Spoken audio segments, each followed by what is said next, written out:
Peace is not something to be found. It is something to be remembered. It is not earned through struggle or built by effort, but revealed through the quiet stillness of your inner world. Each man and woman is already equipped with the fullness of peace, but many have allowed noise to cloud it, fears to shrink it, and habits to delay its unfolding. What you persist in imagining, you bring forth. And if you are imagining restlessness, worry, regret, or comparison, those too will manifest as your world. You do not change the outer world to find peace. You withdraw your attention from the things that steal your breath, and you place it lovingly on what brings you home to yourself. There are things you must cease doing, not to earn peace but to reveal it, for peace is your inheritance, and once you stop giving power to what disturbs you, peace will not only visit, it will stay. In this message I will unfold for you 8 specific things you must stop doing to live peacefully, not someday but now. Let us begin with the understanding that your world, your life and your peace are all formed by the assumptions you no longer question. Stop what must be stopped, and you will remember who you truly are. When the mind is caught in the endless loop of overthinking, it builds illusions that seem more real than the present moment. Overthinking is not a sign of intelligence, but of misdirected imagination. It disguises itself as preparation, as problem solving, as care. But at its core it is fear in motion. The overactive mind spins stories, rehearses conversations that never happened, replays events that cannot be changed, and forecasts disasters that rarely come true. It pulls your awareness away from now and throws it either into regret or anxiety. When you overthink, you are not living, you are merely observing the world through the lens of your doubts and insecurities. Every second of overthinking is a second lost in a reality that only exists in the mind. Imagination, when used deliberately, is a tool for creation. But when used carelessly, it becomes a weapon turned against the self. The more you overthink, the more disconnected you become from your own inner guidance. You begin to rely on mental noise rather than intuitive knowing. You analyze emotions instead of feeling them. You question your choices endlessly, fearing the outcome instead of trusting your ability to adapt and grow through whatever comes. And the tragedy is most people believe they are being responsible or wise by thinking everything through, when in truth they are feeding the very energy that makes them restless. The habit of overthinking is rooted in the illusion that you can think your way to safety. That if you just examine every detail, anticipate every problem, predict every possibility, you will avoid pain. But the soul does not move through life by prediction, it moves by alignment. Peace does not arise from knowing every answer, but from trusting the present moment, and your ability to respond from within it. Overthinking interrupts this trust. It keeps you circling around the same mental patterns, never settling, never resting, always doubting, always waiting for a perfect certainty that never arrives. The mind is an incredible servant, but a terrible master. When it runs untamed, it magnifies fear, mistrust, and confusion. There is a deeper part of you that already knows what to do, how to feel, and when to move. But the voice of this deeper self is soft. It cannot compete with the loud mental chatter of overthinking. As long as you continue to give energy to every passing thought, you miss the still, clear direction that comes from silence. Overthinking scatters your focus. It divides your awareness between what if and if only, creating internal tension that reflects into your relationships, your work, your body, your decisions. You cannot be at peace when your mind is constantly arguing with what is, or obsessing over what could be. The more you overthink, the more you invite doubt to build a home within you. And wherever doubt lives, peace cannot. This pattern becomes especially dangerous when it seeps into your sense of identity. You begin to believe you are someone who always struggles to decide, someone who must evaluate every angle, someone who cannot rest unless every possible outcome is known. But that is not who you are, that is simply who you have trained your mind to be. And what has been learned can be unlearned. You were born with clarity, born with instinct, born with an inner compass that does not require mental acrobatics to function. The mind is meant to serve the heart, not replace it. When the heart speaks, the mind quiets. But when the mind shouts, the heart is ignored. Many overthink because they are afraid to feel. Thinking feels safer than feeling, because it offers the illusion of control. But peace comes not from control, it comes from surrender. It comes from the willingness to feel what arises without needing to label it, judge it, or fix it. Overthinking delays healing by turning emotion into a puzzle instead of a passage. You do not need to think your way out of everything. Some things only resolve when you allow yourself to be present with them, to breathe through them, to stop resisting them with the blade of constant analysis. Even your dreams can be crushed by overthinking. You may have a vision in your heart, a desire placed there by something greater than yourself. And yet if you overanalyze every step toward it, you will talk yourself out of moving at all. The mind can come up with 1,000 reasons to wait, to hold back, to delay. But peace is found in movement, in trust, in faith. Overthinking is the thief of action. It paralyzes the soul and convinces the dreamer to stay asleep. You don't need all the answers. You only need a clear enough heart to take the next step. And that step will never come from thinking more. It will come from thinking less and trusting more. The world will mirror your inner state. If your thoughts are chaotic, life feels chaotic. If your thoughts are rigid, life feels heavy. But if your thoughts are calm, still, trusting, life softens. It meets you in your peace. Every time you silence an unnecessary thought, you reclaim a moment of life. Every time you resist the urge to overthink, you return to presence. Peace lives in presence. It is not found in the future you are trying to predict or the past you are trying to fix. It is here now, waiting beneath the layers of thought you no longer need to carry. The need for validation from others is one of the most silent destroyers of inner peace. It does not always announce itself boldly. Often it appears in small, subtle moments. The way you hesitate before speaking your truth. The way you scan faces for approval. The way you measure your worth by someone else's reaction. You begin to live not from your own center, but from the shifting reflections of how others see you. Their opinions become your compass. Their praise becomes your permission. And without even realizing it, you hand over the keys to your peace, your confidence and your direction. When your sense of self is tethered to someone else's perception, you will always live with anxiety, because people's opinions are unstable. They change with moods, with misunderstandings, with their own wounds that have nothing to do with you. When you seek validation, you are outsourcing your power. You are saying, I cannot know who I am until you tell me. This creates a loop of dependency where your emotional state rises and falls with the approval or disapproval of others. In this state, even your accomplishments feel empty unless they are witnessed, applauded, or admired. You begin to perform rather than live. You curate your life rather than experience it. The deep joy that comes from authenticity is traded for the shallow comfort of being liked. And the tragedy is, even when validation comes, it never truly satisfies. It only quiets the insecurity for a moment, then deepens the need for more. It's a thirst that grows the more you try to quench it from outside sources. This need is often rooted in old wounds. Perhaps there was a time when your voice was dismissed, when your worth was questioned, when love was given conditionally. These moments planted seeds of doubt that told you to be accepted, you must perform, please, adapt. Over time, you began to believe that being enough was not natural. It had to be earned. So you learned to scan others for clues. Was your voice too loud, your dream too bold, your opinion too different?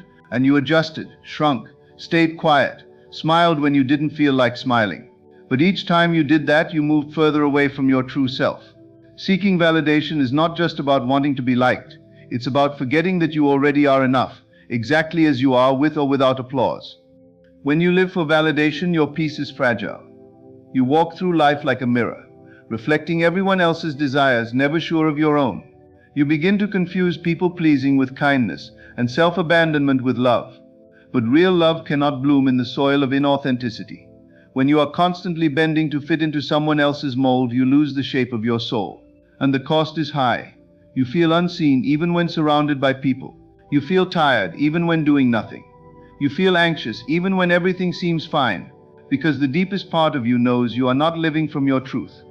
Peace comes when you no longer need to be understood in every moment. It comes when you stop performing and start embodying who you are, whether or not it's convenient for others. It comes when you remember that your worth is not a group project. Not everyone will approve of your choices. Not everyone will clap when you rise. And that's okay, because peace is not about universal agreement. It's about inner alignment. When you seek validation, you put your soul on trial and let the world decide its value. But when you release that need, you rise above judgment. You become your own source. You move with quiet confidence, not loud approval. You stop asking, do they like me? And start asking, do I like myself in this moment? There is a strength that emerges when you stop waiting to be picked. You realize you were never meant to stand in line for acceptance. You were meant to walk in the full awareness of your value, and let those who see it come closer, and let those who don't keep walking. The world will always have something to say. Some will love your light, others will be threatened by it. But your job is not to dim or adjust that light for comfort. Your job is to let it shine without apology. The moment you stop seeking validation, you give yourself permission to grow, to fail, to create, to speak, to rest, without needing a round of applause. There will be silence. There will be misunderstanding. There will be moments when your truth is too much for those who have built their lives around pretending. But in that silence you will hear your own voice again. In that space of not being liked by all, you will find the peace that comes from being true. Validation is fleeting, but authenticity is forever. It grounds you. It nourishes you. It teaches you how to belong to yourself, first and fully. And in doing so, you create a life where peace is not a visitor, but a permanent resident. You become unshaken by noise, because you no longer need it. You have become your own echo, your own approval, your own validation. Holding on to the past is like trying to walk forward while dragging behind you a mountain made of shadows. It is one of the greatest barriers to peace, not because the past itself holds power, but because the mind continues to give it life long after it has passed. Events that have ended continue to replay like old films, and emotions that should have been felt and released are instead stored and carried. You relive the same moment through memory, hoping to understand it better, hoping to change it with thought, hoping that the weight will eventually lift on its own. But peace does not come through rethinking what was. Peace is found in allowing what was to rest. The past is no longer a living moment, but the more you invest your energy into it, the more it lives through you. It seeps into your choices, your expectations, your view of yourself and others. People hold on to the past for many reasons. Some believe that if they keep thinking about what happened, they will find closure or make sense of the pain. Others carry guilt, believing that punishing themselves through memory is some form of redemption. Some cannot forgive what was done to them, so they preserve the wound as proof that the pain was real. But the more you cling to what has already ended, the more you deny yourself the life that still waits to be lived. The present becomes blurred, your emotions become tangled, and your future becomes shaped by something that no longer has the right to define you. You begin to act not as who you are, but as a reflection of who you were when that pain occurred.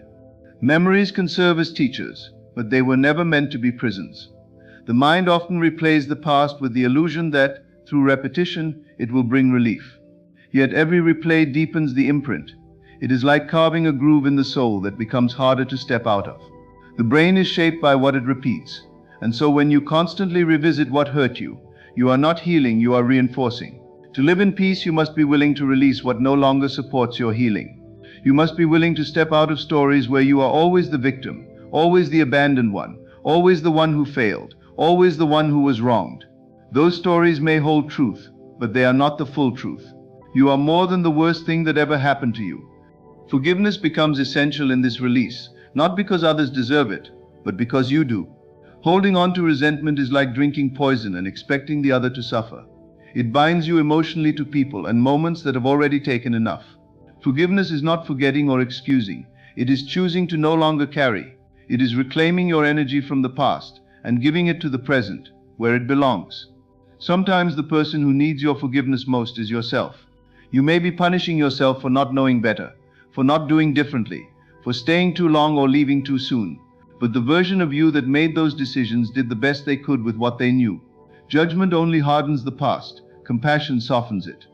Grief is another form of holding on. There are moments when letting go feels like betrayal. When someone you loved is no longer here, releasing your grip on the pain may feel like releasing your connection to them. But peace does not ask you to forget, it asks you to love differently. Not through suffering, but through memory held with softness. To honor what was, not by constantly mourning, but by living in a way that reflects the love they gave. When the past involves loss, the way forward is not to erase but to integrate, to carry the essence but not the ache, to transform the memory into a seed of growth, not a chain of sorrow. There is also a subtle way the past clings to your identity. You begin to see yourself only through past experiences, past mistakes, past labels. You say, "This is who I am, because this is what I went through." But the truth is, every moment offers rebirth. You are not required to be who you were. You can choose again. You can respond differently. You can rise from what happened, not be reduced by it. The past can be your story, but it does not have to be your script. When you let go, you do not erase what was. You simply stop allowing it to decide what will be. Living with peace means making peace with what was. It means recognizing that no amount of thinking can change what has already occurred. It means taking responsibility for your healing, even when you were not responsible for the harm. It means recognizing when a memory has become a weight, not a wisdom. And it means choosing to place your full presence in what is here now. Only in this moment can peace exist. Only in this moment can healing begin. And the more you return to it, the lighter the past becomes. Not because it didn't happen, but because it no longer controls you. Comparison is the thief of joy. Yet it remains one of the most common habits people unconsciously practice. The moment you begin to measure your life against someone else's, you separate yourself from peace.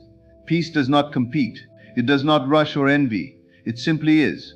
But comparison pulls you out of the present and places you in a false narrative that someone else is ahead while you are behind, that someone else has more while you have less, that someone else is worthy while you are not. This illusion grows when you focus more on appearance than reality, when you judge your insides against someone else's outside, not realizing that you are comparing your full story to a curated chapter of another's. What you see is rarely the whole truth, but the mind, once triggered by insecurity, imagines the rest with sharp judgment and harsh conclusions. When comparison becomes a lens through which you view your life, nothing ever feels enough. What once satisfied you begins to feel small. What once made you proud now seems insignificant. You stop noticing the quiet miracles in your journey, because your eyes are fixed on someone else's path. The heart grows anxious, not because you are lacking, but because you believe you should be somewhere else, someone else living a different version of your life.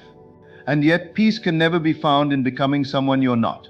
It lives in the full embrace of who you are, where you are, and what has been entrusted to you. People often compare their timing, thinking they are late, missing out, or falling behind. They forget that life unfolds uniquely for every soul, that some things take longer not because you are failing, but because you are being prepared for a greater depth. Comparison shortens your view, making you miss the vastness of your own becoming. You might look at someone else's success and wonder why it has not come for you, not realizing that what looks like success could be a weight they are struggling to carry, or that your waiting is a sacred delay meant to grow your character. Every soul blooms in its own season, but comparison blinds you to your season and tries to force you into someone else's harvest. Social media has only intensified this tendency. It offers endless windows into other people's lives, most of which are framed in perfection, filtered in beauty, and shared in selective highlights. You scroll through moments that look effortless, while living through moments that feel heavy. Without knowing it, you start to measure your worth by likes, your progress by others' timelines, your beauty by someone else's lighting. The mind becomes noisy with comparison, and the soul becomes restless. You forget that no one shows their full story, that behind every perfect image may be a struggle, a fear or a loss they do not post. But your heart feels the sting anyway, not because others are shining, but because you've forgotten how to honor your own light. Comparison can also damage relationships. It breeds quiet resentment, makes it hard to celebrate others, and sometimes causes you to withhold love from yourself and them. When you see someone thriving, instead of feeling inspired, you feel diminished. You forget that their rise does not mean your fall, that their blessing does not mean your lack, that their light does not dim yours. You were not created to be a copy, but a unique expression of the divine, with a voice, a rhythm, a journey that is unlike anyone else's. To compare is to insult your uniqueness, to suggest that what you've been given is somehow less meaningful than what someone else holds.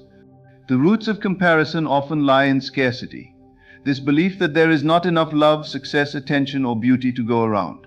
But peace is found in abundance thinking, in knowing that what is for you cannot be taken by anyone else, and what belongs to another cannot fulfill you. When you truly understand this, you begin to celebrate others without questioning your own path. You start to live from fullness, not fear. You recognize that your journey may not look like theirs, but it is sacred all the same. And in that recognition you find peace, not from becoming more like them, but from becoming more fully yourself. Sometimes comparison comes dressed as motivation, as if envying someone will push you to grow.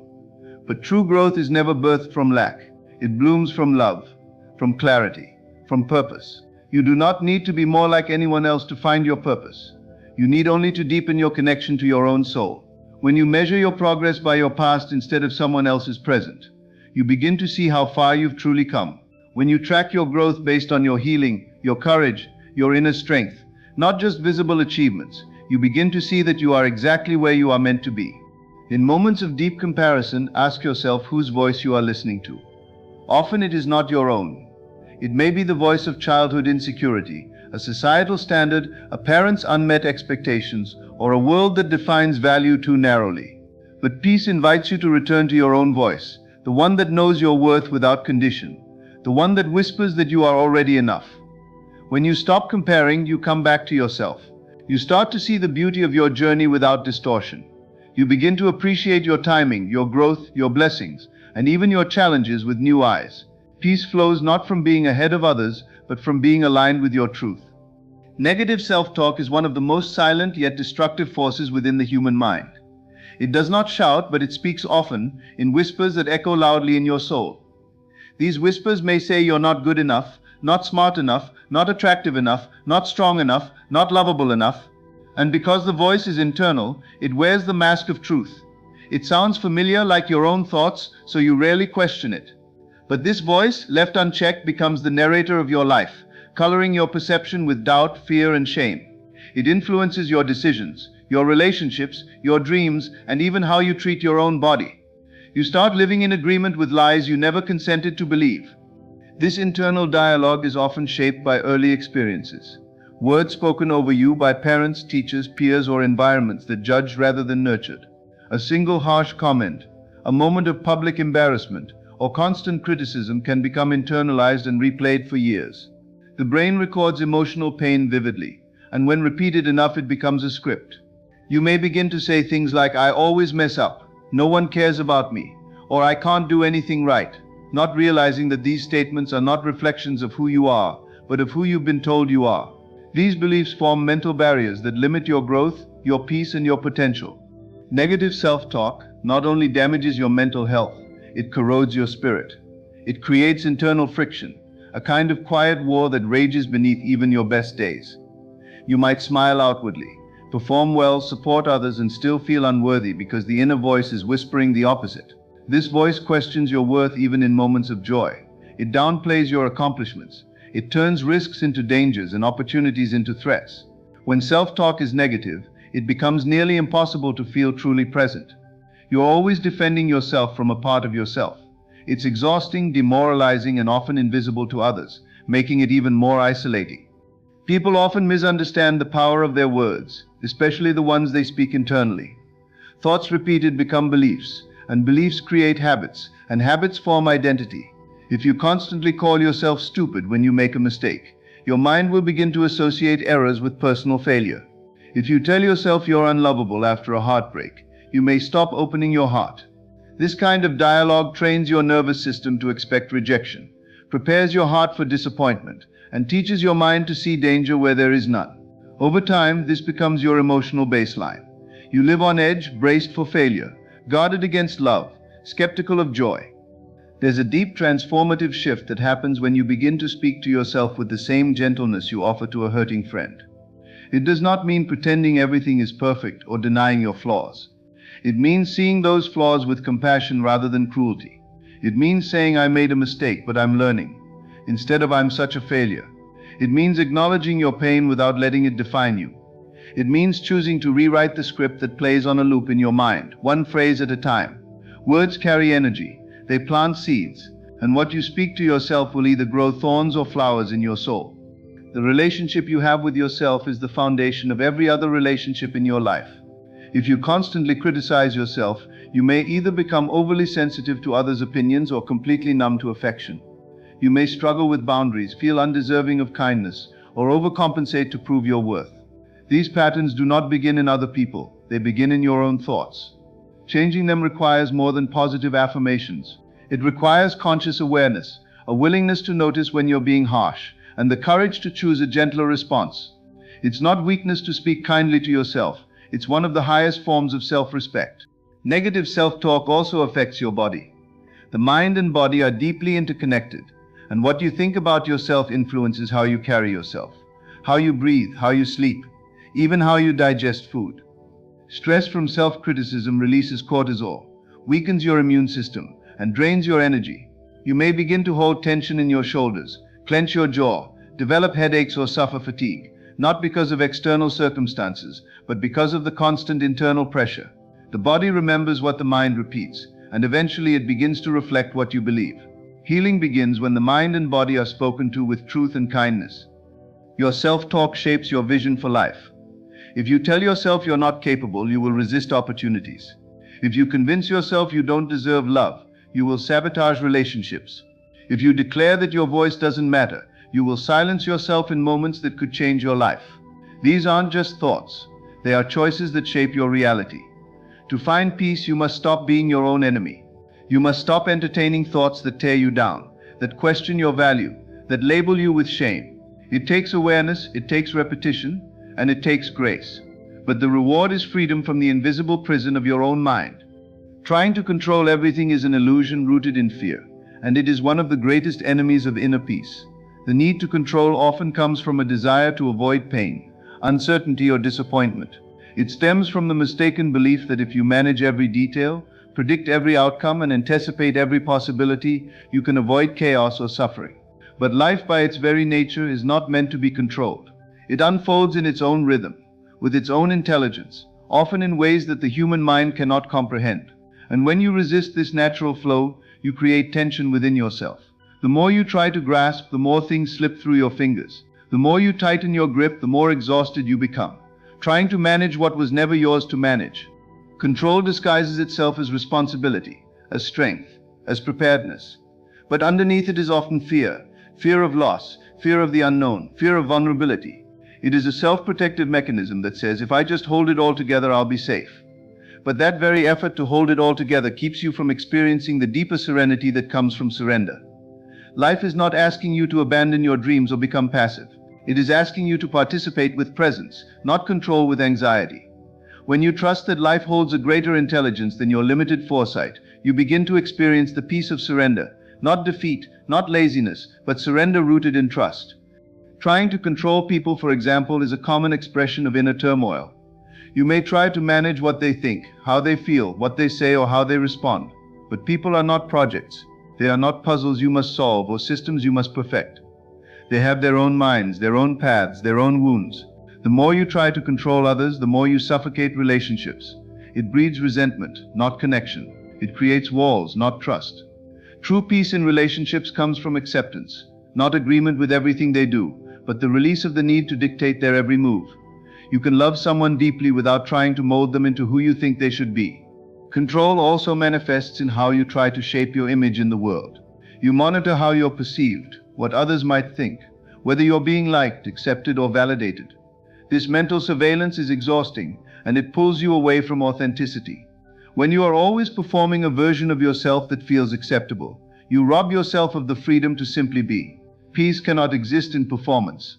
It lives in truth, in being okay with being misunderstood, in letting go of the need to constantly explain yourself or prove your worth. The moment you stop needing everyone's approval is the moment you begin to feel lightness in your soul.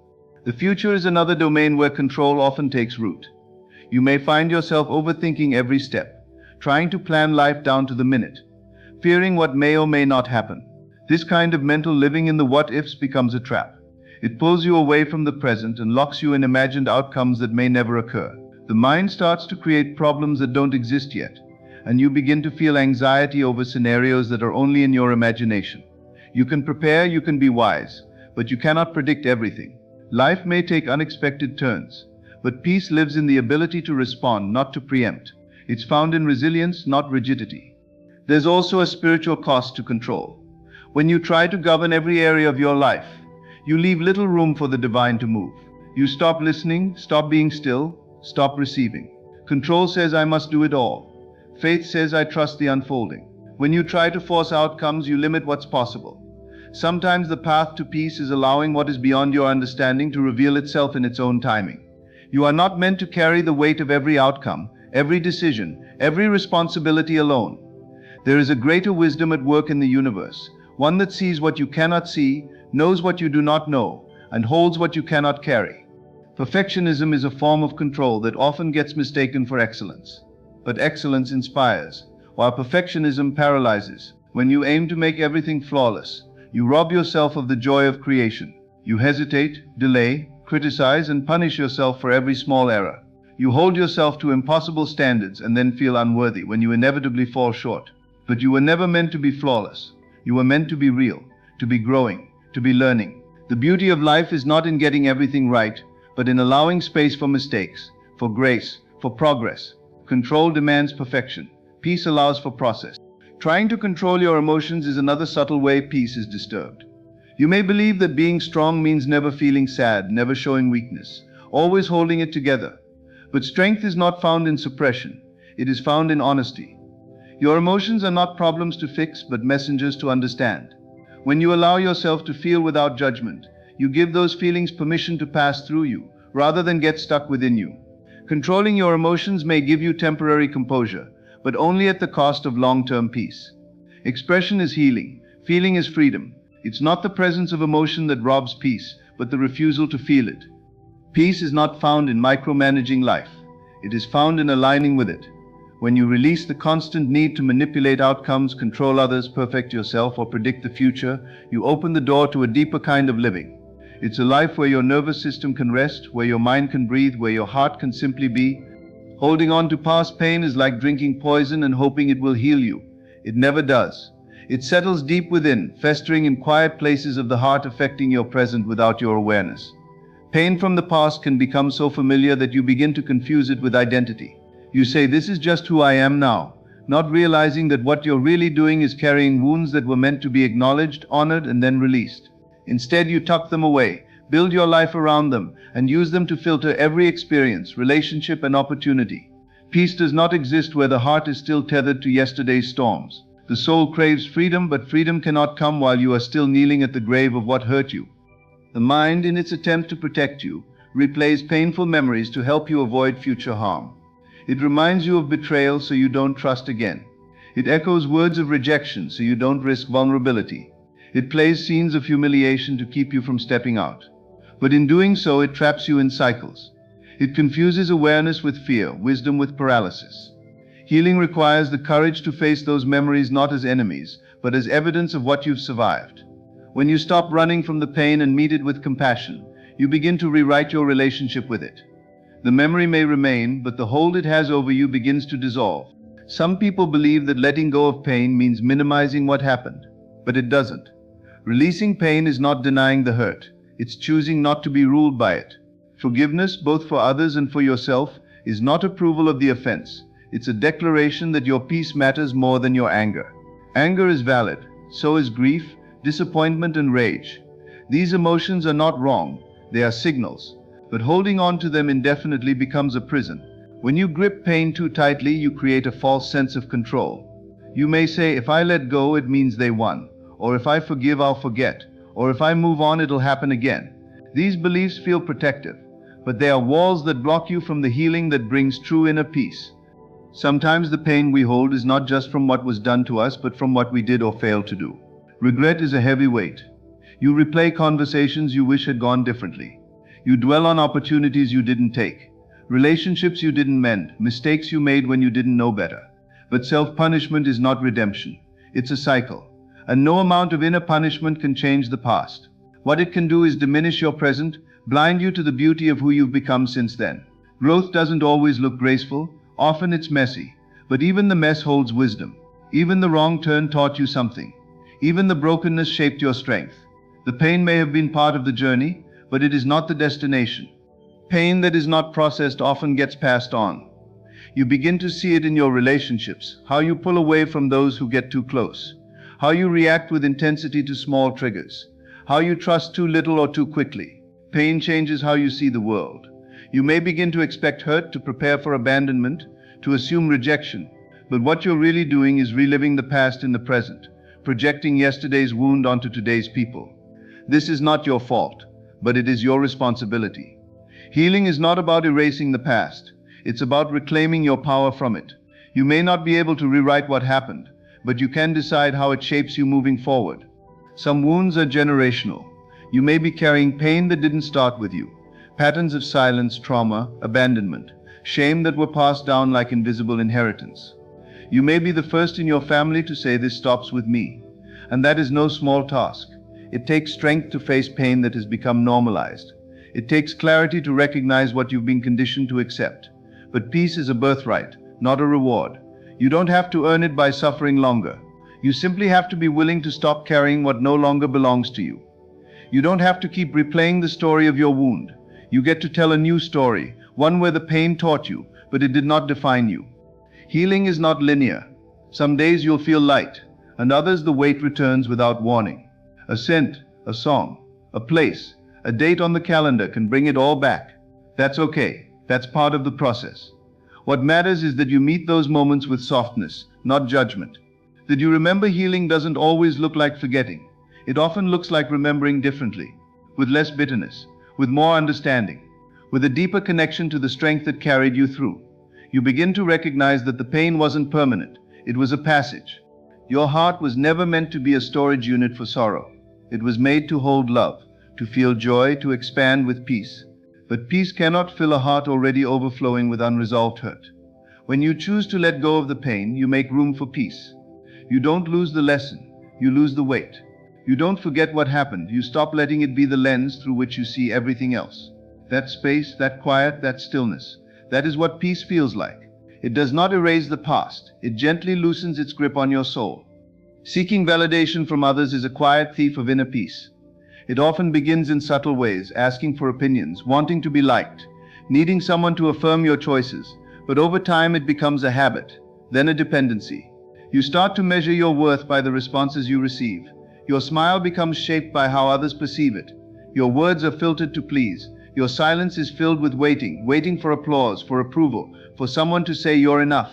The truth is, the more you search for validation outside of yourself, the more disconnected you become from your own voice. You begin to live as a reflection of what others expect, not as the truth of who you are. This need for external approval is often rooted in early experiences, times when love was conditional, when your value was tied to achievement or behavior. Perhaps you learned that only when you excelled were you praised, or only when you were agreeable were you accepted. These early patterns carve deep grooves into the psyche, training you to look outward for inner security. You begin to fear rejection, not just as a response, but as a judgment on your existence. And so you hustle for worthiness, performing roles you never chose, wearing masks that feel heavy, all in the hope that someone else's nod will give you the permission to rest in yourself. The danger lies in how easily this behavior becomes your identity. You confuse being liked with being loved. You mistake attention for affection. You measure your progress not by your own standards, but by how others react. And every time their reaction falls short, so does your self-worth. Peace cannot grow in a soil that's constantly being disturbed by other people's expectations. When your sense of self is tied to their opinions, your confidence becomes fragile. A single word can shatter it. A silence can unravel it. A comparison can erase it. You live in a constant state of emotional surveillance, scanning faces, voices, likes, and follows for clues that you're acceptable. This pattern of needing validation drains your creative power. You begin to shape your life not around purpose, but around approval. Decisions become delays because you're waiting to make sure they'll be well received. Dreams are filtered through the lens of will this impress them, instead of does this align with me. You abandon your instincts, ignore your inner guidance, silence your own wisdom. The cost is not only your peace, it is your authenticity. And without authenticity, there is no true fulfillment. There is only the illusion of happiness, a performance of contentment that never reaches the soul. Relationships become strained when you rely on them for validation. You may cling too tightly, fear being alone, tolerate disrespect, or become overly sensitive to critique. You place others in the position of emotional gatekeepers, giving them the power to determine how you feel about yourself. This not only creates imbalance, it creates resentment. No one is meant to carry the weight of your worthiness. And when they inevitably fall short, you feel betrayed, not realizing you handed them a role they were never meant to fill. True connection flourishes when you bring your full self, not your pleasing self, not your perfect self, but your honest self. And that honesty is impossible when you're constantly editing who you are to earn someone else's affirmation. The culture around us often feeds this need for validation. Social media especially turns life into a stage where every post invites judgment, every image becomes a performance. The algorithms reward visibility, not vulnerability. And so you begin to curate instead of connect. You measure moments by how shareable they are, how many likes they get, how many comments they inspire. But this kind of visibility is not intimacy. It is not belonging. It is often a simulation of connection that leaves you feeling more isolated than ever.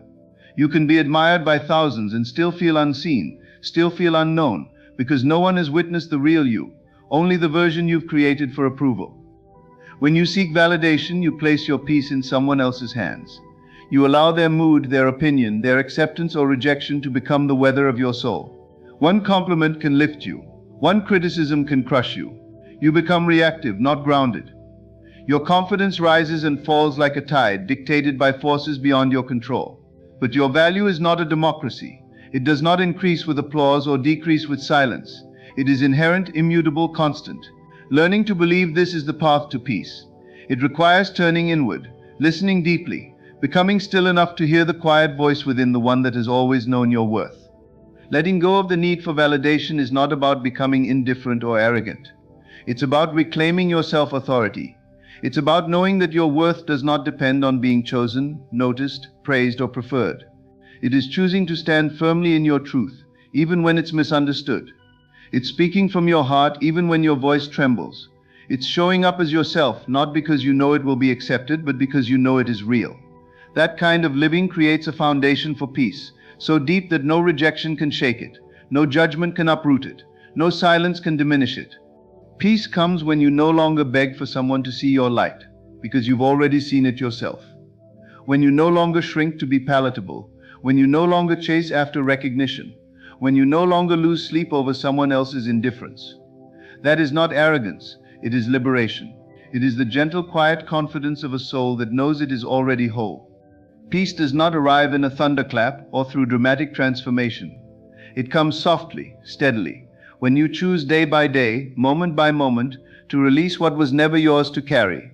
When you stop chasing validation, when you put down the weight of old pain, when you surrender the illusion of control, when you turn your gaze inward instead of outward, you create space within yourself for stillness to grow. A peaceful life is not the absence of challenges, but the presence of clarity. It is the decision to protect your energy, to let go with grace, to walk away from what unsettles your soul, and to return home to the quiet wisdom that has always lived within you.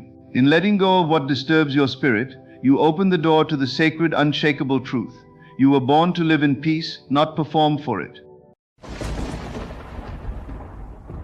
The moment you truly believe that your life is already held in divine hands, you will cease to struggle. You will no longer chase after the security of the world, for you will realize that all things spring forth from the imagination, and that God, the indwelling power within you, has already made provision for everything you need. What you call faith is not a blind hope, but a deep knowing, an inner conviction that the unseen is more real than the seen. To trust God is to walk as though the outcome is already assured. It is not to beg, plead, or cry out into the void. It is to rest in the stillness of being and know that what you feel is true within will become flesh in your world. When you shift your attention from fear to faith, from the external noise to the inner silence, you allow the divine blueprint to unfold effortlessly in your life. This is not a message of religious ritual or outward piety. It is an awakening to the truth that the source of your life, your supply, your healing, your safety, your joy, is within you. You are not here to make things happen through force, but to align with the one who has already finished the work. Trusting God is not about waiting for a miracle. It is the realization that the miracle is already present, waiting for you to see it. So now, let us step beyond doubt. Let us explore the deep inner territory where trust is not a concept but a living, breathing awareness, and where God is not distant but the very substance of your being. The power of inner conviction is not something that is taught through external instruction but discovered in the quiet sanctuary of one's own consciousness. It is the quiet knowing that defies logic, precedent, or appearance. It's the sacred ground within where belief becomes reality, not because of what is seen with the eyes, but because of what is felt as absolutely true in the heart. To walk in inner conviction is to live from the awareness that the world is not something happening to you, but something emanating from you. The conviction within your heart, the assurance, the certainty, the feeling of I am, is the only true foundation upon which your world rests. You do not need to ask for proof when you live from conviction, because the proof is already alive within you. This inner state is not generated by force. It cannot be faked or fabricated through mere positive thinking or surface-level declarations. It emerges when a soul has become still enough to hear the voice of truth echo within. Conviction is a feeling of completion. It's not a request for what you want to see. It's a declaration of what already is. The moment you inwardly accept something as true, regardless of outer appearances, you set in motion unseen forces that begin aligning everything around you to mirror that internal truth. Life begins to organize itself around your inner state. Events begin to shift, people begin to appear, and circumstances begin to respond as though they are answering a silent command, because they are. Every great transformation, every healing, every breakthrough does not begin with what is done, but with what is believed. When you believe from the core of your being, without reservation, you do not just hope that something good might happen. You live as if it already has. That is the mysterious yet undeniable power of inner conviction. It reshapes the landscape of your experience without resistance because it no longer needs permission from the world to be true. It already is. And what is assumed to be real inwardly must eventually take shape outwardly. The world, though it seems fixed and absolute, is incredibly malleable to the hands of a soul grounded in conviction. Most people wait for something to happen before they believe. They wait for the report to change, the finances to increase, the door to open. But when you are ruled by conviction, you reverse the process. You do not wait for the world to give you a reason to believe. You give the world your belief and it shapes itself accordingly. You claim healing before the body agrees. You walk in abundance before the bank reflects it. You smile in peace before the conflict is resolved. This is not delusion. It is spiritual mastery. It is choosing to live from the unseen rather than be bound by what is temporarily visible. There is a sacred difference between hoping and knowing. Hope still leaves room for doubt, but conviction eliminates the need for alternatives. It seals the heart and says this is true and there is no other way it can be. That level of resolve is what draws divine favor and heavenly alignment. It's not arrogance, it's alignment. And the universe always cooperates with what is deeply, genuinely felt. The reason why many prayers go unanswered is not because God does not care or respond, but because the person praying does not yet believe it to be real. The lips speak one thing, but the heart trembles in uncertainty. Yet when heart and word and imagination become one, there is no force that can deny what is spoken in that place. Children understand this effortlessly. When they imagine, they enter the state entirely. There is no separation between the imagined and the experienced. To them it is real. That same quality of immersion is what the soul must return to in order to walk in spiritual power. When your conviction is pure and unshaken, when you no longer look for signs but become the sign, the world has no choice but to reflect your inner stance. Because reality at its core is not made of material. It is made of perception, awareness, assumption. Inner conviction is the birthplace of miracles. It is where the finite mind meets the infinite will. And once that union happens, what flows through you is no longer of this world. You speak, act, and move from a place that is not bound by time, fear, or history. You are carried, directed, sustained by something higher, and the results that come forth cannot be explained by natural law alone.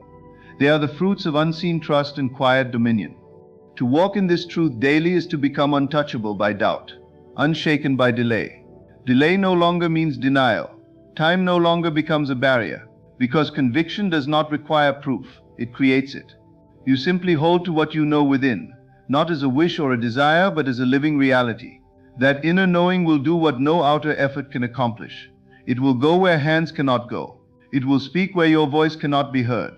It will prepare paths, dissolve obstacles, soften hearts, and call into existence everything needed for your purpose to be fulfilled. Resting in divine assurance is not the absence of action, but the presence of deep inner stillness. It is the quiet confidence that all things are unfolding exactly as they should, even when the path ahead is unclear. This rest does not come from external circumstances being perfect. It emerges from a heart that knows it is already held, already protected, already provided for. Divine assurance is not a fleeting emotion that rises and falls with each new piece of news or each changing condition. It is a fixed knowing that the one who formed you has already written every chapter of your life with care, wisdom, and purpose.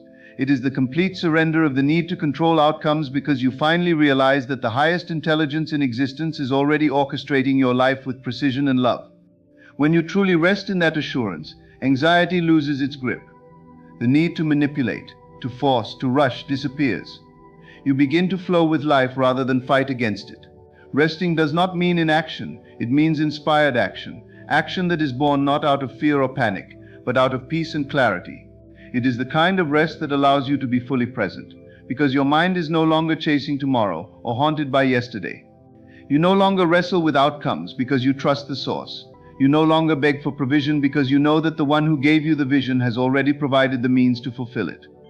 This level of trust is not built overnight. It is forged in the fires of delay, uncertainty, and silence.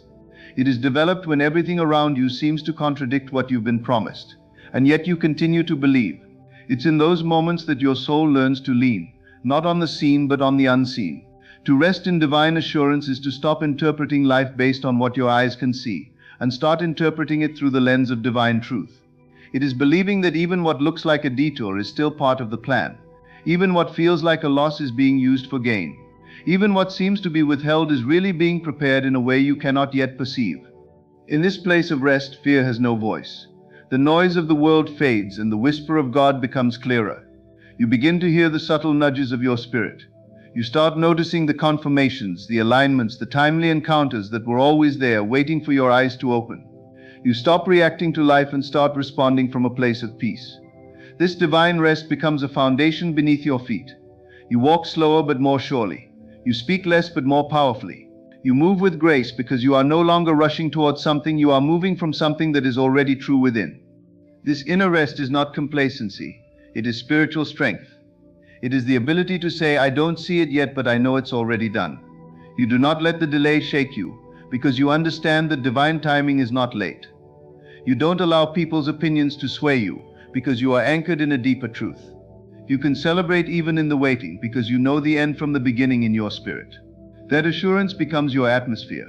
It becomes the posture of your soul. It's no longer about hoping things will work out. It's about knowing they already have, and you're simply catching up with what's already been decreed. Many people live with a restless soul. They are constantly searching, striving, worrying, doubting. But the soul that rests in God is no longer restless. It does not fight for peace because it is peace. It does not search for safety because it is safe. It does not strive for love because it is loved. That kind of rest cannot be given by the world, and it cannot be taken by the world. It is a supernatural peace that surpasses understanding. And once it is found, it becomes your home, a resting place you return to no matter what is happening around you. In that rest, you begin to realize that you are not alone, not abandoned, not forgotten. You are not at the mercy of chance or fate. You are being carried, you are being led, you are being kept. And even when you don't understand the process, you trust the one who designed it. You no longer panic when doors close, because you know that divine rest allows room for better doors to open. You stop chasing people, opportunities, and outcomes, because what belongs to you will not pass you by. You stop exhausting yourself trying to make everything happen, because you understand that what is destined for you cannot be missed. It will find you at the appointed time, in the appointed place. Resting in divine assurance teaches you how to breathe again. It teaches you how to stand still and watch the unfolding. It teaches you to smile without needing a reason, to believe without needing a sign, to wait without growing weary. You become someone who walks through storms without being shaken, who sits in silence without growing anxious, who stands in uncertainty without losing faith. This rest becomes your power. It becomes the signal to heaven that you trust the process, that you trust the provider more than the provision, that you trust the unseen hand more than the visible path. Faith as alignment, not effort, changes the entire way one approaches life and the promises of God. It shifts the focus from trying to make something happen to becoming something that allows what is already true to manifest. Most people associate faith with intense striving, with repeating declarations, working tirelessly, or showing some form of external action to prove they believe. But true faith is not about trying harder. It is about aligning the heart, mind, and soul with what is already done in the spiritual realm. It is the alignment of identity with divine truth, where you no longer see yourself as someone reaching for a blessing, but as someone already in possession of it, because you've aligned with the frequency of that reality. This alignment is quiet, but powerful. It does not scream for attention or desperately grasp at outcomes. It listens, it yields, it rests. To align means to come into agreement, to become one with what God has spoken. It is not simply believing with words, but embodying the belief with every part of your being. When your thoughts agree with your words and your imagination supports your declarations, then you are in alignment. That is when faith becomes real power. It is not forced, it flows. It does not fight with doubt or try to overcome fear by sheer will. It dissolves fear because fear cannot coexist with true spiritual agreement. This is why many people who are sincerely trying to have faith still feel stuck. They are working so hard to believe, but they are not aligned. Their outer words may speak faith, but their inner conversation remains rooted in lack, fear, or doubt. Their imagination is still filled with pictures of failure or delay. Their feelings contradict their affirmations. So even though effort is present, alignment is missing. And without alignment, faith remains a concept rather than a creative force. True faith does not require pressure. It requires surrender. The kind of surrender that allows your heart to open and say, "Let it be to me as it is already spoken." Alignment is the inner posture of already having. It is not waiting for something to appear to feel peace. It is feeling peace now because you are aligned with the truth that it is already yours. It is no longer praying from a place of emptiness, but thanking from a place of fullness. When you are aligned, even your actions are different. You no longer move out of fear of what might go wrong. You move in confidence, knowing all is well. You don't seek to prove anything. You simply are what you believe. That is the highest form of faith, becoming the thing you desire to see. When your identity begins to shift in response to your inner agreement with divine truth, everything else begins to shift with it. You stop identifying as someone waiting for healing and begin to identify as the healed. You stop identifying as someone praying for provision and begin to live as one who is provided for. This identity shift is not about pretending, it is about aligning your internal world with a higher truth than the evidence around you. And once this shift occurs, circumstances begin to yield. They respond not to your desperation, but to your alignment. Because the spiritual realm is governed not by need, but by order. It obeys design, not demand. This is the mystery of effortless faith, that by becoming still and clear within, by coming into full agreement with what God has already declared, you cause more to happen than all your striving ever could. You stop running toward the promise and begin standing in it. You stop asking and start receiving. And this receiving is not an act of labor, but of resonance. You resonate with health, with abundance, with love, with peace, and so these things begin to find you. You have magnetized your world by aligning your essence with your expectation. You no longer pull life toward you. You welcome what is already being sent your way. This alignment also protects you. It guards your mind against the temptation to waver when things don't appear immediately. It keeps you from collapsing under discouragement because your belief isn't based on outer confirmation. You can walk through contradiction and not be shaken because your compass is set internally. The moment you feel yourself slipping out of alignment, reacting in fear, speaking in doubt, seeing yourself as less than what God has called you, you return, not through effort, but through awareness. You realign by remembering. You pause, breathe, and return to the truth that all things are already yours in spirit, and that your only job is to agree with that truth so fully that it becomes flesh. Faith is not hard when alignment is present. It becomes like breathing. It becomes like a melody that your soul recognizes and sings along with. It no longer feels like a battle, but like a dance. You are not pushing against something, you are moving with something. And that movement becomes your power. Your prayers carry more weight. Your silence speaks louder than noise. Your decisions are sharper, clearer, less frantic, because you know who you are and you know whose you are. And from that knowing, everything flows. Faith is not the pressure to believe hard enough for something to happen. It is the peace of knowing that everything has already happened in the invisible, and that by aligning yourself with that reality, you make it visible. God as the indwelling source is the most liberating truth a person can awaken to. It ends the exhausting search for power outside yourself and returns your attention to where the true creative force has always been within. When you come to understand that God is not distant, not watching from the clouds, not an external being to be chased or appeased, but the very life, breath, and intelligence flowing through you, everything changes. You stop living as someone separate from divinity, and you begin to live as someone animated by it. God is not far away deciding whether to bless you or not. God is the source of your thoughts, the silence behind your words, the vision behind your eyes, the heartbeat behind your dreams. To recognize God as the indwelling source means you no longer beg for what you already carry. You no longer approach life as a powerless being needing rescue, but as a vessel of infinite wisdom, strength, and creativity. You do not collapse under circumstances because you know the source of all solutions is alive in you. You don't wait for heaven to intervene because you realize heaven is already rooted in your being, waiting to express itself through your consciousness. This recognition is not about arrogance. It is about alignment with truth. It is the humility of knowing that the light you shine is not your own, but the light of God shining through you. This divine presence within is not limited by time, space, or material law. It is not diminished by your past or your present struggles. It is constant, unchanging, eternal. And once you become aware of it, you begin to relate to life differently. You stop depending on other people to validate you, because you know the Creator of all things has already placed value inside you. You stop fearing lack, because the well of supply is already flowing within your soul. You stop feeling isolated or abandoned, Because how can you be alone when the very presence of God breathes in your lungs and whispers in your heart? Understanding God as the source within redefines prayer. It is no longer a performance or a ritual aimed at persuading a reluctant deity. It becomes a communion, an awakening, a deep stillness where you listen more than you speak. You go within not to escape the world, but to remember your authority in it. Prayer becomes a place of remembering who you are in God, and who God is in you. From that remembering, you rise differently. You face challenges with a steadiness that does not come from external security, but from internal awareness.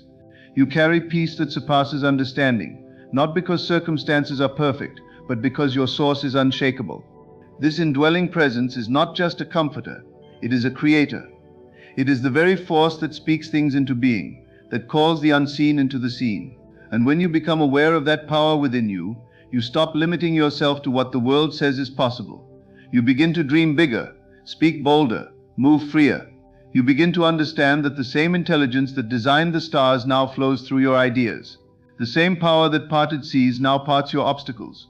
The same spirit that raised what was dead now breathes new life into your weary places. You don't have to chase miracles. You live as a walking miracle. Many are waiting for something outside to change before they feel peace, joy, purpose. But when you live from the inside out, when you know God is the source within, you no longer wait, you create.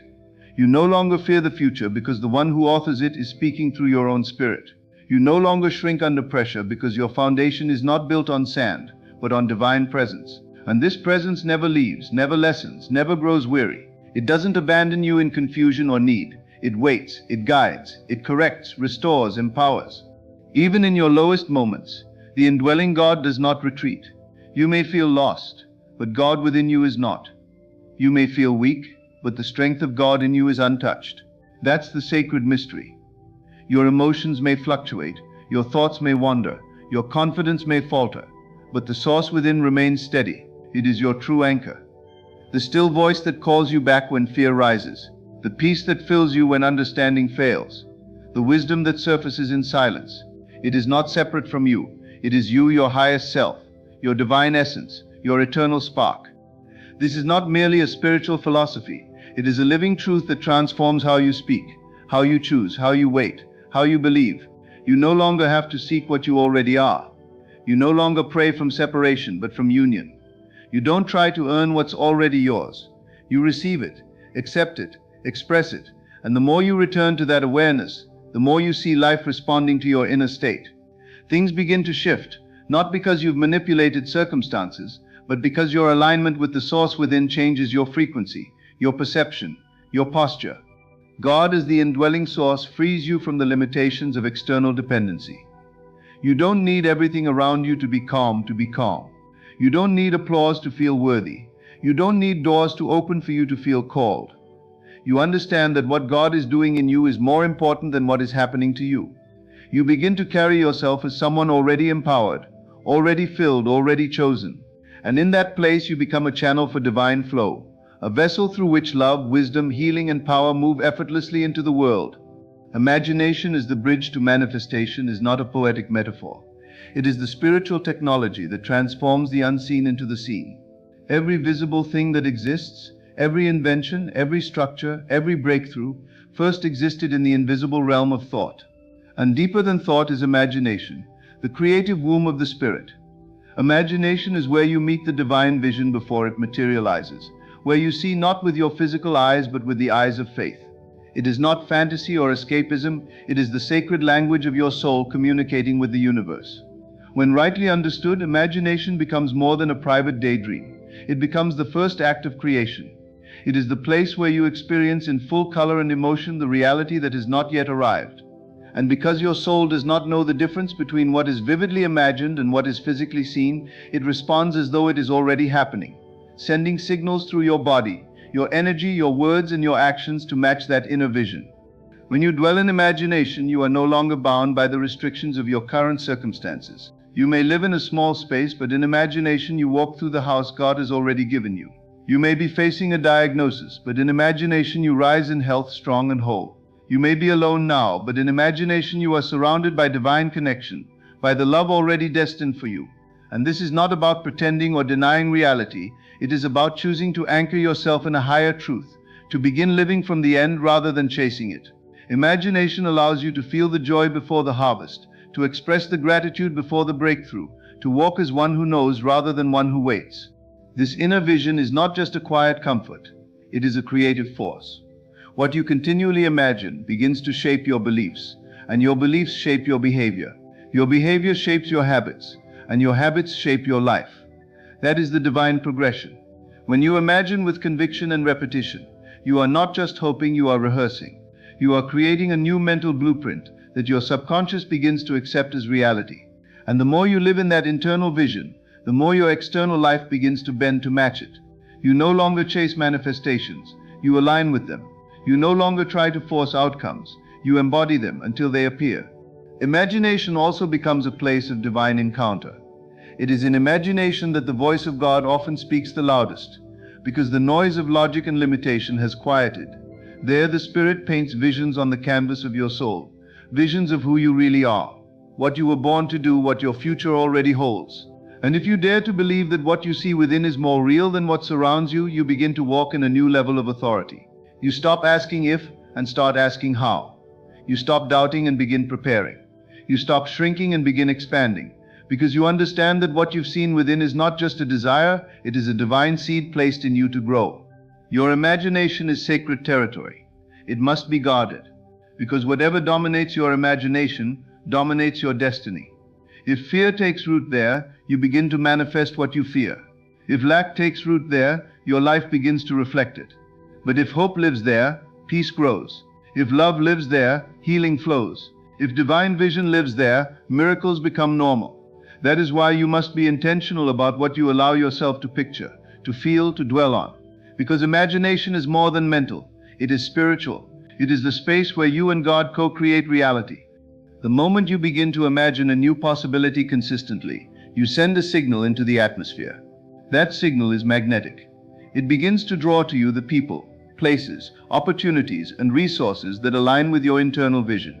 But it also begins to repel what does not match that frequency. So don't be surprised when things fall away as you grow in vision. It is not loss, but alignment. The old must make space for the new. You are not just thinking differently, you are becoming different. And as you become, you attract differently.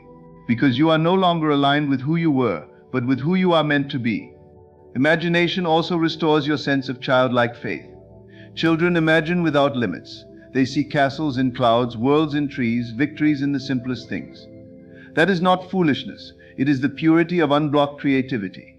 And as you return to that place, not childishness but childlikeness, you remember how to believe again. You remember how to feel joy before the answer. You remember how to see with your heart when your eyes see nothing.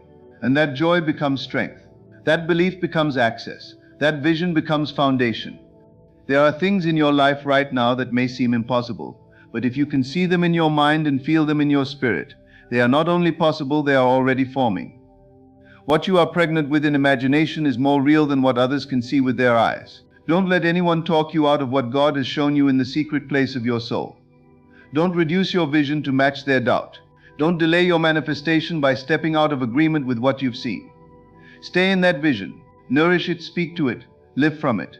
Because the moment your inner world becomes more powerful than your outer conditions, the world around you will begin to bend to the truth you carry within. Trust as surrender, not control, is the final gateway to spiritual rest. It is the place where striving ceases and peace begins to flow.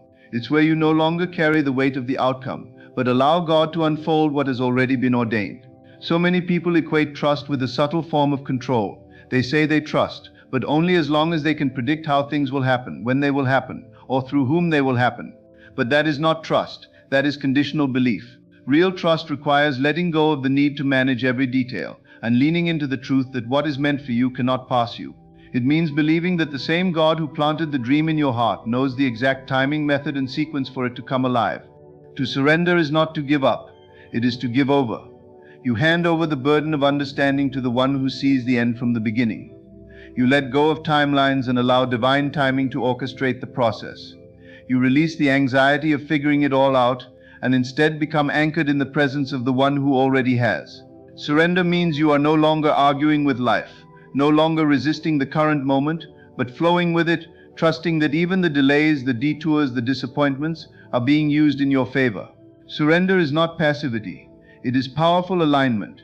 It is saying, God, I trust you more than I trust my fears. I trust you more than I trust my plans. I trust you more than I trust the evidence around me. In surrender, you become open to divine surprises. You make space for miracles because you're no longer holding on to one rigid path of how it must come to pass. You no longer lock yourself into one door, one connection, one answer. You begin to understand that God has options you haven't imagined, strategies that exceed logic and resources you've never seen.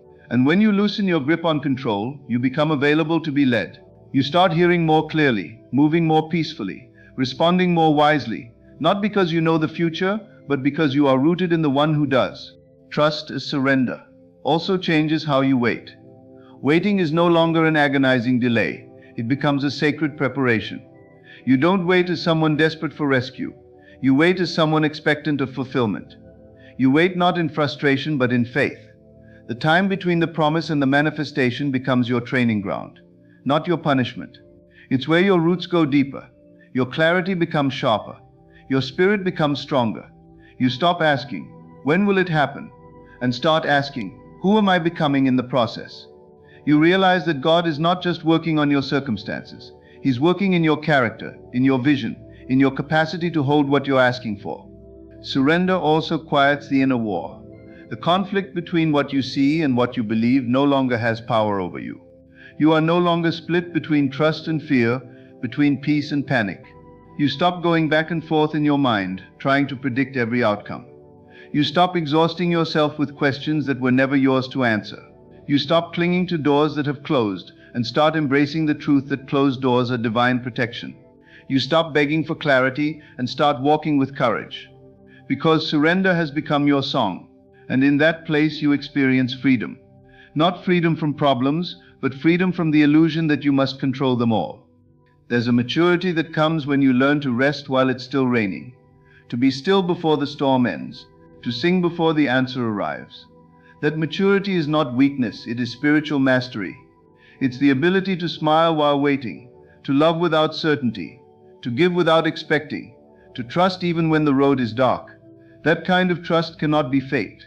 It is born through experience, through the seasons where you tried to control everything and burned out, through the moments where your plan failed but grace held you, through the days when you had nothing left but the whisper of faith in your chest. And somehow in all of that God proved faithful. Not because things always turned out the way you wanted, but because you were held, guided, and sustained through it all. Surrender also makes room for intimacy. When you no longer come to God as a transaction, trying to earn, prove, or persuade, you begin to simply be. You begin to rest in His presence, not just seek His hand. You begin to love the giver more than the gift. You begin to crave peace more than answers. And in that sacred space, trust deepens. You don't need signs to believe. You believe because you've encountered love, and love never fails. You don't panic when things are silent because silence no longer scares you. It comforts you because you know that even in the silence God is moving. As trust deepens, your posture in life changes. You walk into rooms differently. You speak with less fear. You let go quicker. You forgive faster. You no longer need to explain your process to everyone because you know who's guiding it. You no longer need external validation to confirm your steps because your peace becomes your compass. You don't fight every battle anymore. You choose your energy wisely, knowing not every fight is yours to engage. You stop defending what God has already promised to protect. You move from striving to flowing, from reacting to responding, from trying to impress people to simply expressing your truth. You carry a quiet authority, the kind that comes from someone who knows that everything they need is already taken care of. Surrender is not a moment, it is a lifestyle, a continual returning, a daily letting go, a sacred invitation to place your plans, your questions, your hopes into hands far more capable than your own. It is the release that gives you rest, the loosening that gives you strength, the letting go that makes room for all that is meant for you to finally arrive. So now, let your heart settle into this truth. God can be trusted completely, not partially, not only when things make sense, but entirely. He is not asking you to figure everything out, control every outcome, or predict every twist in the journey. He is asking you to remember that He is the source, the guide, the strength, and the completion of everything that concerns you. When you trust God to take care of you, you are not being weak, you are being wise. You are returning to the original design where the Creator carries the creation, where the shepherd leads the sheep, where the father provides for his child. You are not forgotten. You are not behind. You are not without help. The same power that breathes stars into existence is the same power watching over every detail of your life. Trust is not a passive state. It is an active choice to live in peace, to speak with faith, to move with courage even when the path isn't clear. You don't need to strive for what God has already promised. You only need to believe it, see it within, speak it with conviction, and let go of the rest. Surrender your fears, your timelines, your doubts, and open yourself fully to the divine rhythm already working in your favor. The future you're praying for is not far off. It's being formed within your surrender. And the more you release control, the more you will witness the miraculous flow of grace in every area of your life. Trust God to take care of you, because He always has, He still is, and He always will.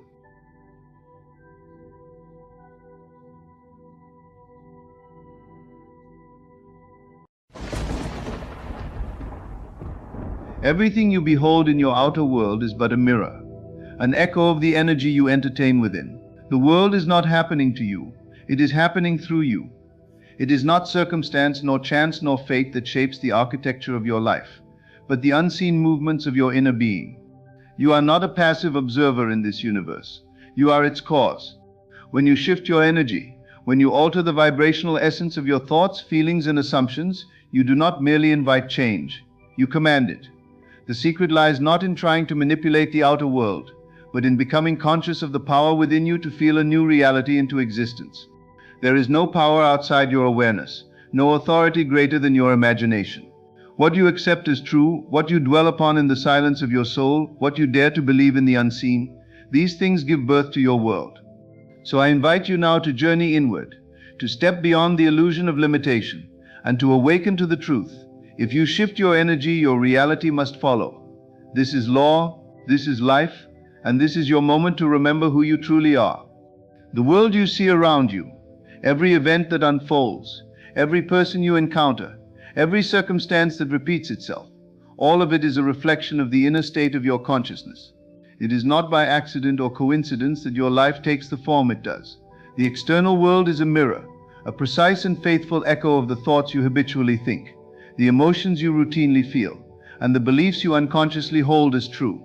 Life is not a chaotic stream of unrelated events.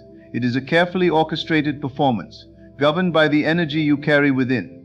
There is no separation between the inner and the outer.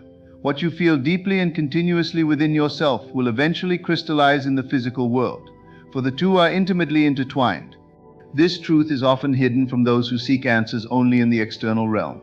People look to change jobs, relationships, homes, or cities in hopes of finding a new reality, not realizing that unless they alter the vibrational state of their own being, the patterns will simply repeat under different disguises. You may leave one place only to meet the same experience in another. You may walk away from a person only to attract someone just like them. You may try to fix the world outside, but the root remains within. Until your consciousness transforms, your world cannot. Your predominant mood, your dominant tone of energy, is the silent script writing the story of your life. What you believe about yourself at the deepest level determines the circumstances that unfold around you. If you carry the energy of lack, you will walk through a world that affirms scarcity. If you carry the energy of unworthiness, people and situations will rise to reflect that judgment. If you silently assume that life is difficult, unfair, or limited, it will obligingly mirror that belief back to you. The universe does not contradict your assumptions, it obeys them. This reflection is not punishment, it is revelation. The world is showing you what you are entertaining within. It is offering you a living picture of your inner activity. The people you meet are messengers of your energy. The situations you find yourself in are manifestations of your assumptions. When you feel joy, you begin to meet people who match that joy. When you walk in confidence, opportunities arise to match that certainty. When you believe in abundance, life responds with unexpected gifts. Not because the world is suddenly being kind to you, but because it was always kind. It was simply waiting for you to align with its nature. The reason this principle seems hidden to many is because of how we are trained to perceive life. From early on, we are taught to react rather than create. We learn to respond to circumstances as though they are fixed, as though the world is something separate from us that happens to us. But this is a misunderstanding. You are not a powerless observer. You are a powerful projector. The conditions of your life are not fixed entities. They are fluid reflections. shaped by the unseen energy of your consciousness. The lens through which you view the world is the very thing constructing it. Even your body, your health, and your physical surroundings are reflections of your inner state.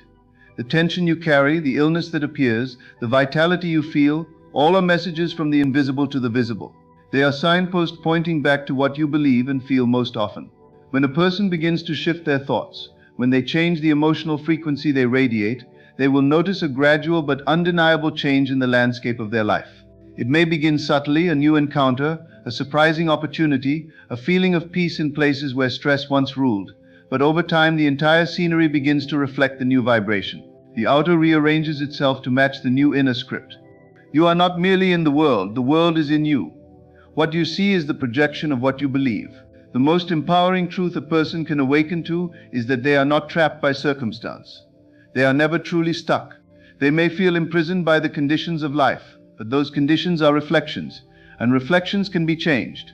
Not by force, not by desperate action, but by the quiet, consistent reconditioning of the inner life. By changing the way you see yourself, by altering what you accept as possible for you, by shifting your dominant emotional tone, you set into motion an energetic realignment that the world must follow. It is easy to overlook this when caught in the noise and rush of daily life.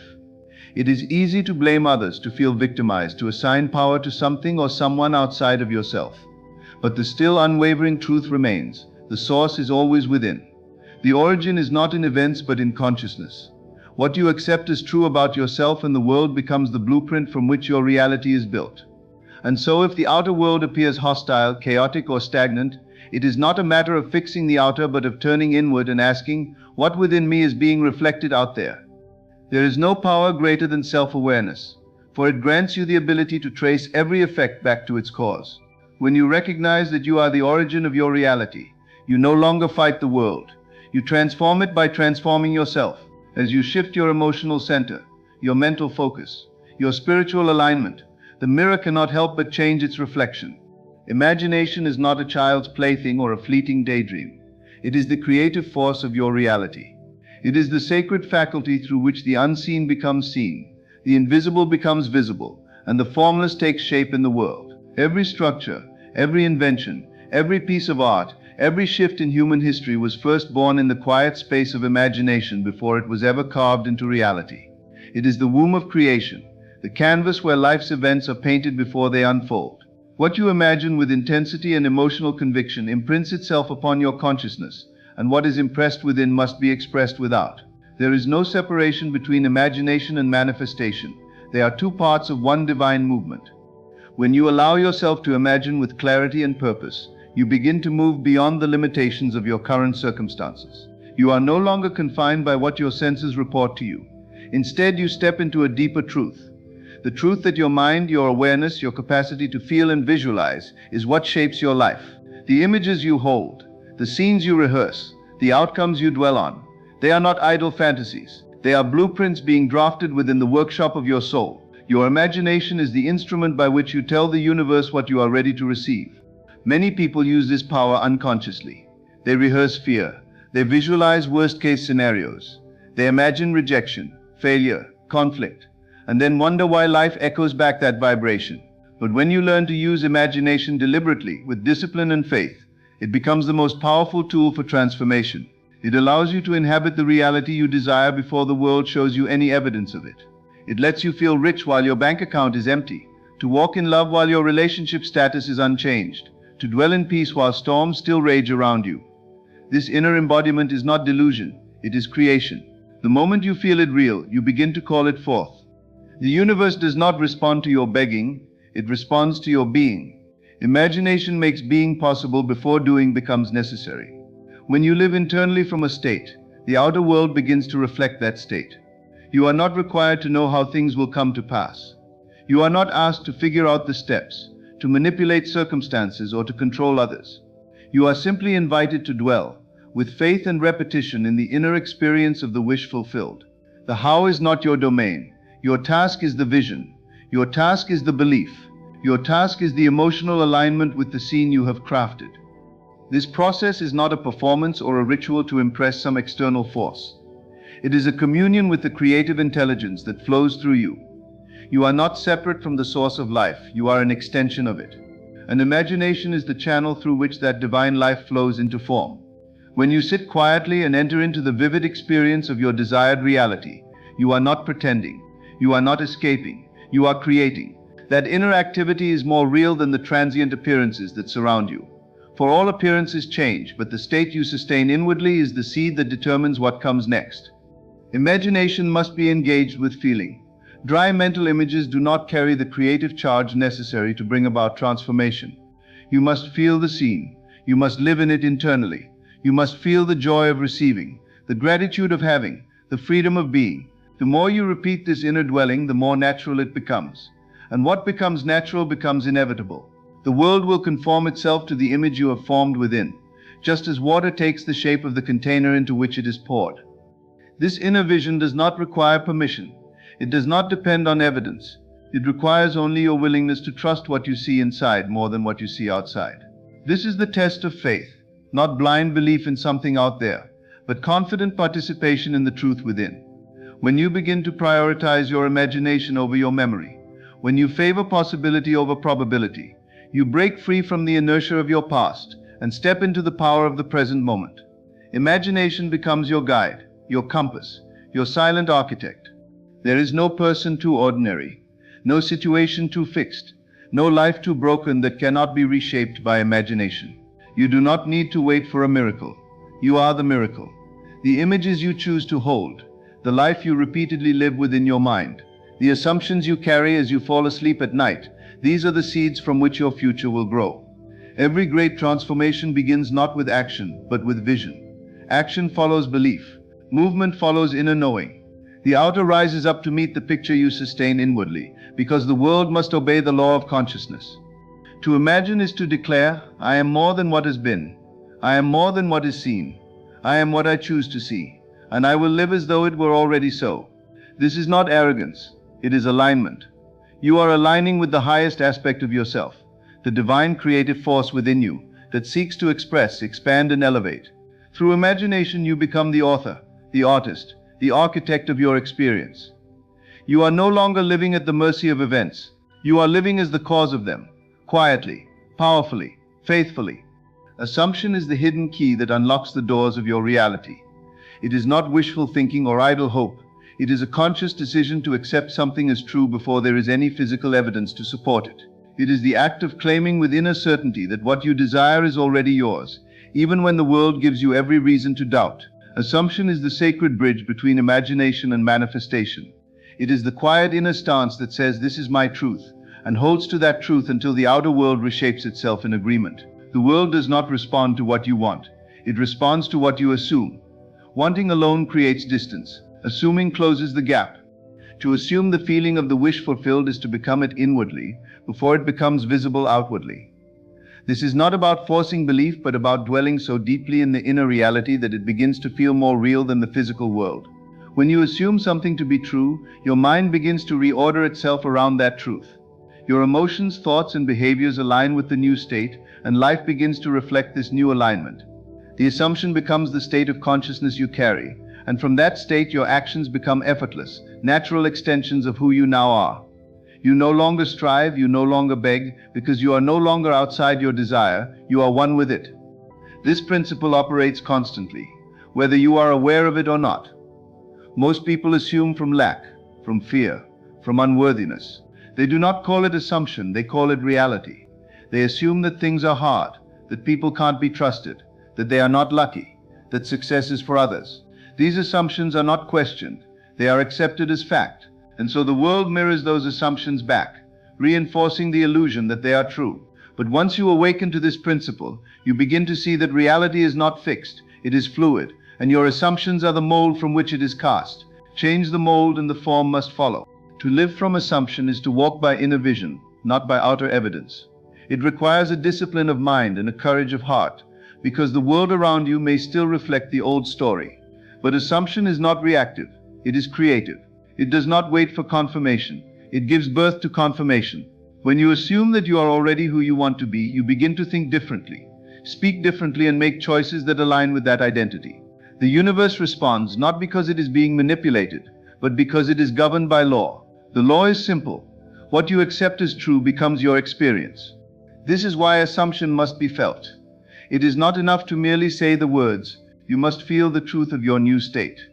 The feeling is the secret ingredient, the living proof that your mind and heart are in agreement. You may not know when the outer will shift, but that is not your concern. The moment you embody the assumption inwardly, you have moved into a new timeline. Everything in your reality will begin to rearrange itself to support that new version of you. People will show up differently, circumstances will change, and opportunities will emerge, not by chance but by alignment. There is a deep stillness in assumption. It is not frantic, it does not grasp or chase. It rests in the knowing that what is held within must express itself without. When you assume health, you begin to feel health. When you assume abundance, you notice the smallest signs of wealth and multiplication. When you assume love, you radiate it, and it returns to you multiplied. This process may appear mystical, but it is exact. It is not about trying to make something happen. It is about allowing what you already hold as true to unfold in perfect order. Assumption requires repetition. The old assumptions may try to reassert themselves through doubt or fear, but this is only the residue of past conditioning. When you persist in the new assumption quietly, confidently, without needing the world's immediate agreement, you begin to dissolve the power of the old pattern. Every time you return to the feeling of the wish fulfilled, you deepen the groove of the new reality. Over time, that assumption becomes so natural that it no longer feels like pretending, it feels like remembering. This is the essence of faith. Not blind belief in something distant, but full embodiment of something present but unseen. It is knowing that the invisible roots of your assumption are growing beneath the surface, even if nothing seems to be happening above ground. It is holding fast to your inner world, knowing that the outer world is on its way to meet you. The seed has been planted, the form must appear. Through assumption, you take responsibility for your life. You are no longer a victim of circumstance or a product of past experience. You become the initiator of your reality, the director of your inner play, the chooser of your states. There is no waiting for a sign. The assumption is the sign. Once you accept that what you desire is already yours in consciousness, the journey becomes one of unfolding, not attaining. You are no longer seeking. You are remembering who you already are, and allowing that remembrance to shape your world. Your emotional vibration is the silent architect of your life. It speaks a language louder than words, clearer than thoughts, and more powerful than action alone. Every emotion you feel radiates an energetic frequency that shapes the experiences you draw into your reality. You do not attract what you want with your intellect. You attract what you consistently feel. The emotional tone you carry is not an accessory to your life. It is the command center. It tells the universe who you believe you are and what you are prepared to receive. You can speak affirmations all day long, but if they are not supported by emotion, they remain hollow sounds. It is the emotion, the vibration that gives them life. Most people are unaware of what they are emitting emotionally. They move through their day reacting to circumstances, unaware that their emotional reactions are setting the stage for tomorrow's reality. A person who consistently feels frustrated, anxious, or unworthy is unconsciously affirming those emotions as their dominant state of being. And because the outer world reflects the inner state, life responds accordingly. The same patterns, the same disappointments, the same limitations repeat. Not because life is punishing them, but because life is echoing back the frequency they are sending out. Emotions are not private, they are generative. They do not simply pass through you, they create through you. When you begin to understand the power of emotional vibration, you stop trying to fix the outer world and begin to tend to your inner world with greater care. You start to observe your feelings not as random fluctuations, but as indicators of alignment. If you feel peace, you are aligned with clarity and truth. If you feel joy, you are aligned with abundance. If you feel deep trust, you are aligned with faith. These emotional states are not dependent on external events, they are internal postures that call forth external evidence. Feeling comes first, the world follows. To shift your reality, you must begin by shifting your emotional home. You must ask yourself, what state do I live in most often? Not what do I visit briefly after reading something inspiring, but where do I dwell emotionally day after day? Is it worry or confidence? Is it hope or dread? Is it empowerment or helplessness? This emotional home becomes the atmosphere of your consciousness, and everything you experience is born from that atmosphere. It is not enough to feel good occasionally. Your life reflects your dominant vibration, not your occasional elevation. This is why gratitude is so powerful. It elevates your vibration without requiring any external change. when you feel grateful for what you have and even more so for what you are calling into being. You send out a signal of sufficiency, of love, of trust. Gratitude tells the universe that you recognize your abundance, and that signal begins to draw more experiences that align with that emotion. Likewise, emotions like resentment, envy, and fear lower your vibration and constrict your reality. They tighten the flow of energy, cut off opportunities, and create a lens through which you interpret life in limited terms. You do not have to be perfect. Emotions will fluctuate, and that is natural. But the key is to become aware of the emotions you feed and nurture. Do you dwell in self-pity, or do you rise into self-respect? Do you hold on to past hurt, or do you choose the freedom of forgiveness? Every choice shapes your frequency, and your frequency shapes your field of attraction. When you walk through life carrying the emotional tone of your desired outcome, the world begins to reflect that tone back in unexpected ways. Feeling is creative power. It is the essence of manifestation. When you emotionally embody a state before it is visible, you create a magnetic field around you that begins to reorganize reality. People, situations, opportunities, they begin to shift in accordance with your inner vibration. The higher the vibration, the clearer the signal. The clearer the signal, the faster the alignment. This is not about pretending or ignoring what you feel. It is about becoming intentional with what you choose to dwell in. You honor your emotions, but you do not allow the lower ones to dictate your life. There is a quiet discipline in choosing a higher vibration, especially when the outer world appears unchanged. It is easy to fall back into the familiar energy of doubt, fear, or frustration. But when you choose to feel as though your desire is already fulfilled, even while your senses suggest otherwise, you are not being naive, you are being powerful. You are declaring through feeling that you are the creator, not the reactor. And that declaration carries energetic weight. It shifts timelines. It bends circumstances. It attracts people and resources that match your new emotional identity. Every morning, every moment, you are emitting something. Your presence is not neutral. It communicates. People may not always hear your words, but they always feel your energy. And your energy, your emotional vibration, is either expanding your life or shrinking it. When you raise your vibration intentionally, through gratitude, through love, through faith, you rise into a reality that matches that vibration. You become magnetic, not just to things, but to transformation itself. Your entire field becomes a portal through which new possibilities enter, not because you chased them, but because you matched them. And in this match, creation becomes effortless. Faith is the unseen foundation upon which all creation rests. It is not blind allegiance to an external doctrine or a mere hope for things to improve someday. True faith is an inner conviction, a deep knowing that transcends appearances. It is the spiritual certainty that what you have imagined, assumed, and felt is already real, already present, and already moving toward expression. Faith is the invisible substance that anchors you in the unseen while the visible is still catching up. It allows you to walk in alignment with your desires before they manifest, to speak with authority before the facts agree, and to act with confidence while the evidence is still invisible. It is the force that bridges the gap between vision and visibility, between desire and demonstration. Faith is not passive. It is an active, dynamic state of being. It is not about sitting back and waiting. It is about inwardly preparing, emotionally aligning, and mentally dwelling in the end result before it ever shows up. To have faith is to declare with your energy, it is done, even when the world insists it is not. It is to walk as if the outcome is certain, even when logic suggests it's unlikely. This kind of faith is not manufactured. It is chosen. It is an intentional return again and again to the inner vision despite what your senses may report.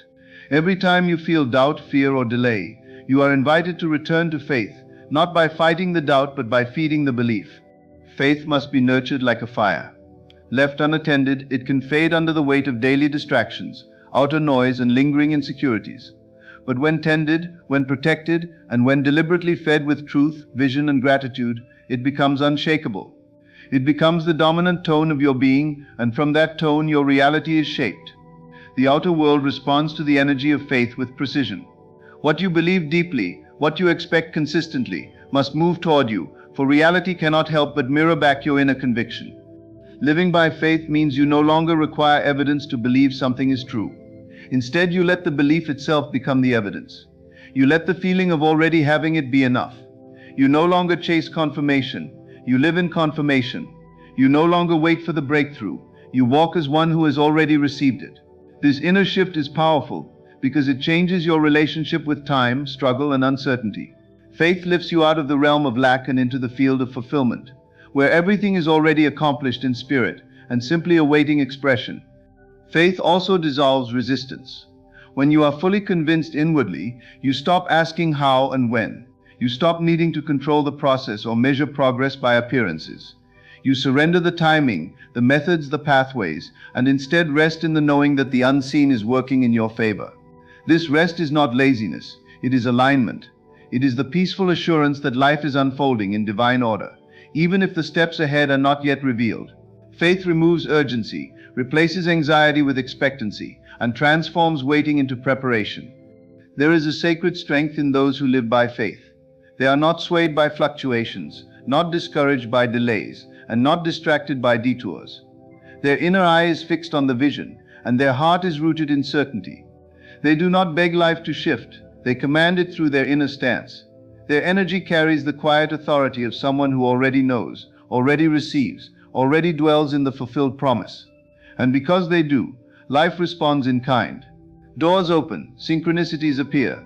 The impossible becomes ordinary, not because of effort but because of unwavering alignment.